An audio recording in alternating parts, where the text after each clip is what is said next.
This episode is sponsored in part by our friends at AWS App Config.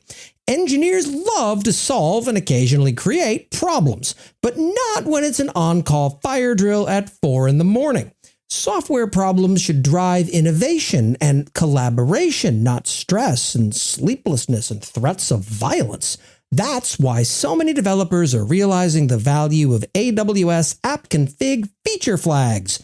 Feature flags let developers push code to production, but hide that feature from customers so that the developers can release their feature when it's ready. This practice allows for safe, fast, and convenient software development. You can seamlessly incorporate app config feature flags into your AWS or cloud environment and ship your features with excitement, not trepidation and fear. To get started, go to snark.cloud/appconfig. That's snark.cloud/appconfig.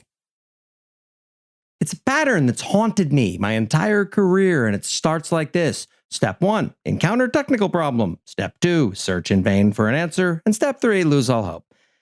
I once again stumbled through this sequence while I was puttering around with my last tweet in AWS Twitter shitposting client recently. So allow me to take you on a little journey with me through my painful experience. In case you hadn't heard of it before, Last Tweet in AWS is a free-to-use Twitter client that makes creating Twitter threads easier while providing passable image recognition and OCR to create alt text for images. It's built atop serverless technologies, and it's served from about 20 AWS regions, depending on which is the closest to the user. Because it uses AWS's API Gateway v2 or HTTP APIs, it only listens on port 443 via TLS. That service will not listen on port 80. This is fine. I don't want people passing sensitive information around in plain text.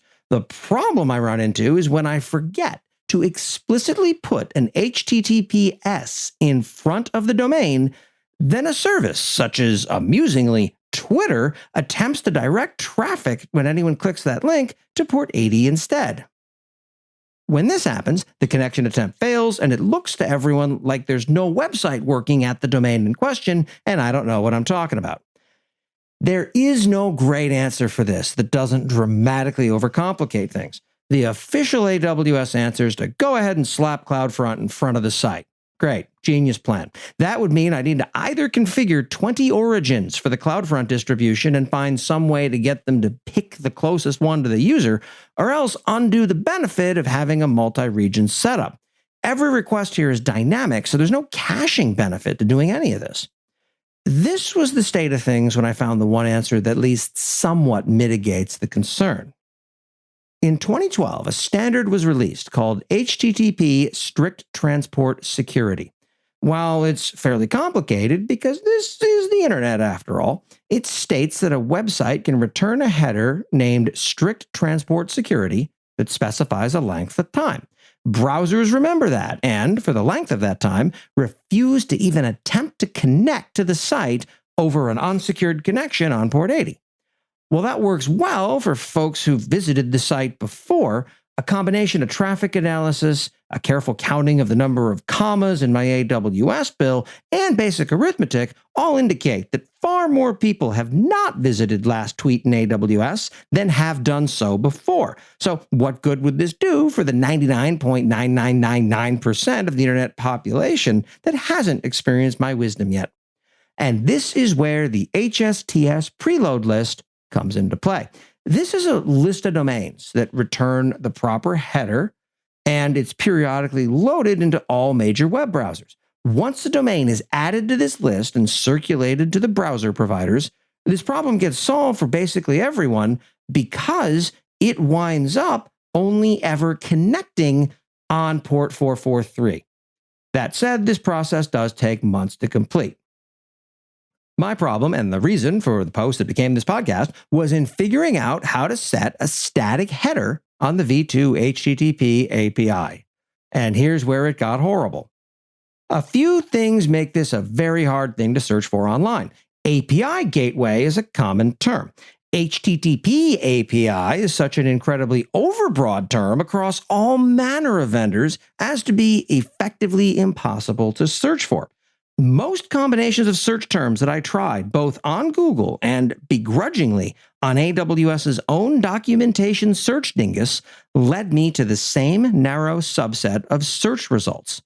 Now, I'm no $1.434 trillion company, but it seems to me that if you're running any form of analytics on your documentation traffic and you see the same user arriving at the same page repeatedly over the course of an hour via a variety of paths, perhaps this might be signal that they're looking for something that they're not finding. I abhor pop-ups when I'm trying to get something done, but the fifth time I'm staring at the same page wondering what it is that I don't understand, that would be a great time for the documentation to offer to help me more effectively. This episode is sponsored in part by our friends at Sysdig. Sysdig secures your cloud from source to run. They believe, as do I, that DevOps and security are inextricably linked. If you want to learn more about how they view this, check out their blog. It's definitely worth the read. To learn more about how they are absolutely getting it right from where I sit, visit sysdig.com and tell them that I sent you. That's SYSDIG.com. And my thanks to them for their continued support of this ridiculous nonsense. I finally found the answer via a carefully constructed code search on GitHub, which shouldn't have been necessary, but did work out for me in the end. Now, for the record, the answer here is that whenever you have something returning data to the API gateway, have it insert whatever arbitrary header you want into that response via the middleware or whatever else it's doing, and the API Gateway v2 will pass it through without comment. But that was basically impossible to discover without a whole bunch of experimentation. So to do it, I set the header accordingly, and everything just worked. The larger problem is that when we're faced with a technical challenge, how do I do this is the burning question that looms large in all of our minds. We search and we plumb the depths of forum threads that haven't been updated in a decade in pursuit of the magic answer that sorts us out. It eludes us, it drives us slowly mad, and then we figure it out. See, it turns out there are 5 steps to this harrowing developer pattern. 1, encounter technical problem. 2, search in vain for an answer. 3, lose all hope. 4, eventually discover an answer. And 5, don't bother to publish the answer for the next sucker. Here's the problem. None of us goes back to all of those dead ends to update the long-forgotten forum posts. We don't return to Stack Overflow and update old questions. I mean, they just get closed as off-topic anyway. We don't hit the surprisingly effective feedback button on the footer of every AWS documentation page. And this is the problem I don't have an answer for, and it's haunted me for my entire career. If you have an idea to solve it, and it doesn't involve me paying some sketchy startup a pile of money for unclear value, please reach out to share it with me. Because if not, then you can more or less expect a blog post or a video or a podcast like this one, so the next poor sot who tries to set a static header on an AWS v2 API gateway to enable HTTP strict transport security can find the answer easily enough after they listen to the rest of this screed.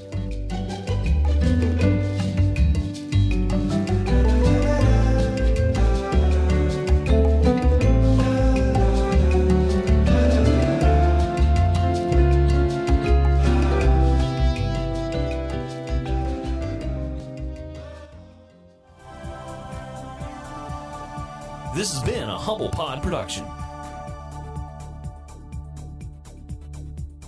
Stay humble.